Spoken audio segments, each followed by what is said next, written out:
Hello दोस्तों, नमस्कार। आज के वीडियो में हम कोशिका यानी सेल के बारे में पढ़ेंगे और उसके प्रोकैरियोटिक और यूकैरियोटिक जो टाइप्स होते हैं। 2 टाइप्स होती हैं हमारी सेल्स, एक प्रोकैरियोटिक एक यूकैरियोटिक, या उसको प्लांट और एनिमल सेल में भी डिवाइड कर सकते हैं और उसकी संरचना के आधार पर प्रोकैरियोटिक और यूकैरियोटिक के रूप में भी डिवाइड कर सकते हैं। तो शुरू करते हैं हम।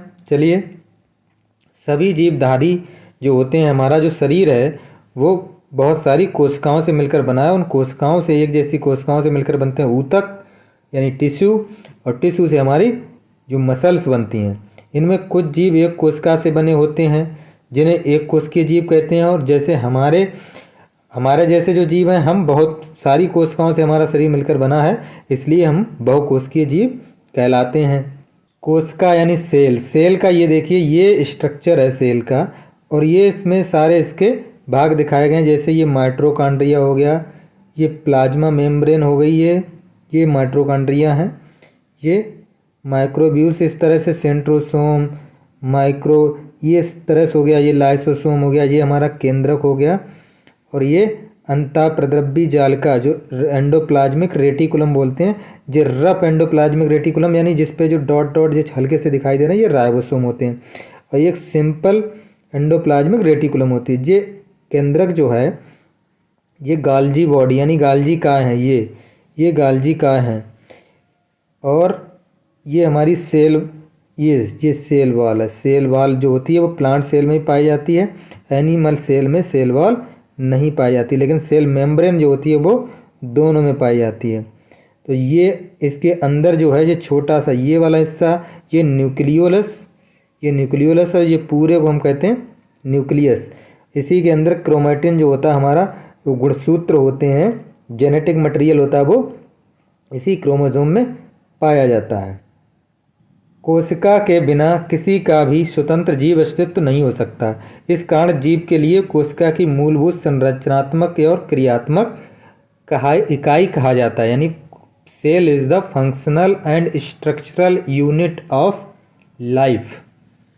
कोशिका का समग्र अवलोकन अगर किया जाए, टोटल साइट्स ऑफ सेल, प्रत्येक कोशिका के भीतर एक सघन झिल्ली युक्त संरचना मिलती है जिसे हम केंद्रक कहते हैं। अभी दिखाया था स्ट्रक्चर में।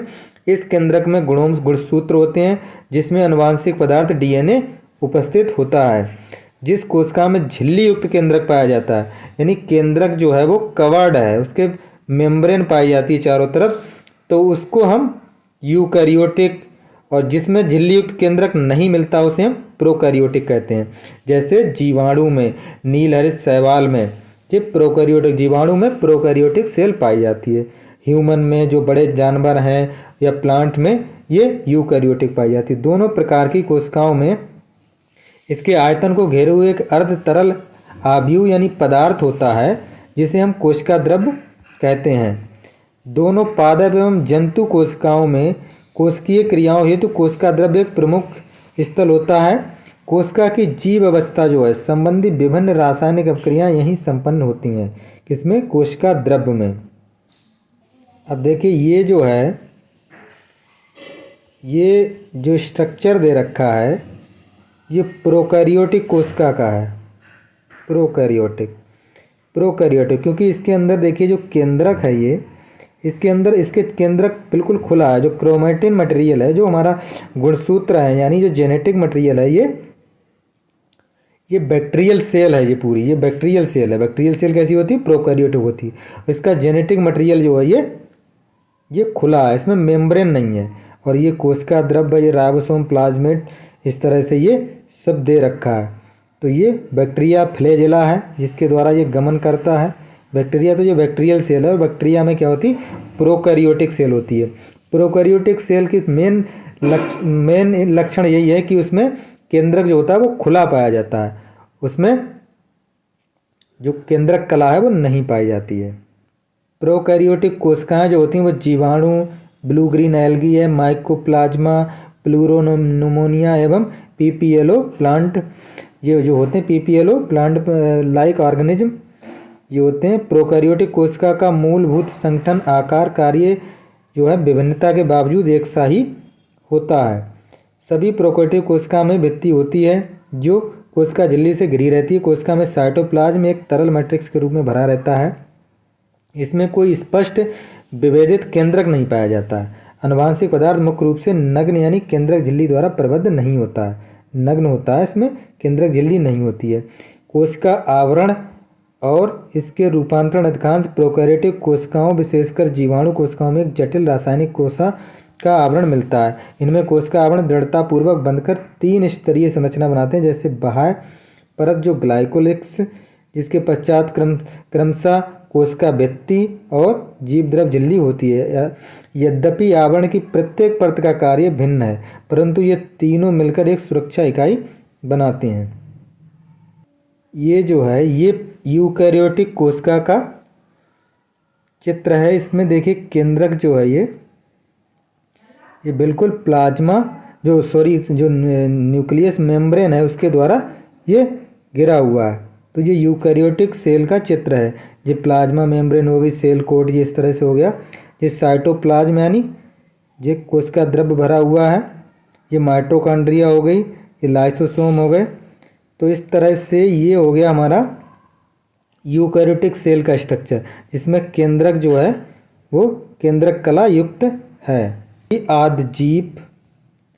सभी आदजीव पादप प्राणी कवक जो हैं वो यूकैरियोटिक कोशिकाएं होती हैं। यूकैरियोटिक कोशिकाओं में झिल्लीदार अंगों की उपस्थिति के कारण कोशिका द्रव्य विस्तृत कक्षा युक्त प्रतीत होता है। यूकैरियोटिक कोशिकाओं में झिल्ली युक्त केंद्रक आवरण युक्त व्यवस्थित केंद्रक मिलता है।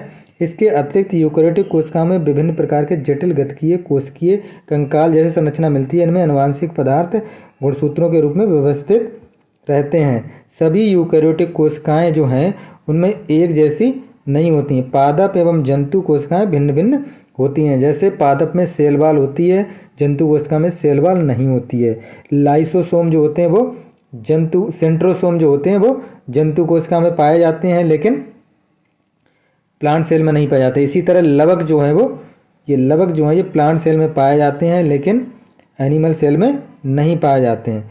तो बड़ी केंद्रीय रसदानी मिलती है। इस तरह से पादप कोशिकाओं में कोशिका भित्ति, लवक एवं एक बड़ी रसदानी मिलती है, जबकि प्राणी कोशिका में ये अनुपस्थित होती हैं। दूसरी तरफ प्राणी कोशिका में तारक का, जिसे हमने बोला था भी सेंट्रोसोम होता है, जो लगभग सभी पादप कोशिकाओं में अनुपस्थित होता है। यानी तारक का जो है ये सेंट्रोसोम जो है ये एनिमल सेल में पाया जाता है और प्लांट सेल में नहीं पाया जाता है। और कोशिका भित्ति यानी सेल वॉल और क्लोरोप्लास्ट यानी लवक जो होते हैं, प्लास्टिड जिसे बोलते हैं, क्रोमोप्लास्ट, ल्यूकोप्लास्ट, क्लोरोप्लास्ट, ये 3 पार्ट होते हैं। इसके 3 तरह के होते हैं ये। और एक बड़ी केंद्रीय रसदानी, ये 3 चीज़ें हैं जो प्लांट सेल में है लेकिन एनिमल सेल में नहीं पाई जाती।